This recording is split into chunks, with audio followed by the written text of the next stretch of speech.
عام دنوں کے اندر جو لوگ تلاوت کرتے ہیں رمضان میں بھی، وہ بھی صرف فجر کی نماز کے بعد صرف وہی بیٹھ کے 2-4 بندے، باقی سب کے سب نکل جاتے ہیں، اور باقی نمازوں کے بعد تو کوئی نظر ہی نہیں آتا تلاوت کرنے والا۔ یہ قرآن کریم، یہ رمضان کی بہاریں ہیں ہی قرآن کی وجہ سے۔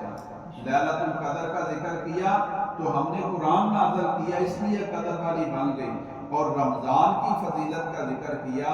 شہر رمضان الذی انزل فیہ القرآن، یہ بھی شرف اور برکتیں یہ قرآن کی وجہ سے ہیں۔ تو جہاں ہم روزے کا اہتمام کرتے ہیں، وہاں ہمیں چاہیے کہ رمضان کے مہینے میں زیادہ سے زیادہ قرآن کریم کی تلاوت کا اہتمام بھی کیا جائے۔ ہر نماز کے بعد کچھ نہ کچھ وقت بیٹھیں، قرآن کریم کو کھولیں، اس کی زیارت کریں اور قرآن کریم کی تلاوت کریں۔ تو جس طرح رمضان کا احترام ہوگا اور قرآن کریم کی تلاوت کا ماحول ہم بنائیں گے، تو پھر ہمارے اندر جو ایمان کی، عمل کی کوتاہیاں ہیں وہ ختم ہو جائیں گی، اور جب ختم ہوں گی پھر ہم محسوس کریں گے کہ واقعی اللہ نے اپنا وعدہ پورا فرمایا، فَلَنُحْيِيَنَّهُ حَيَاةً طَيِّبَةً، کہ ہم ایسے بندے کو پاکیزہ زندگی عطا فرماتے ہیں۔ اللہ رب العزت سے دعا ہے اللہ تعالی ہمیں سمجھنے اور عمل کرنے کی توفیق عطا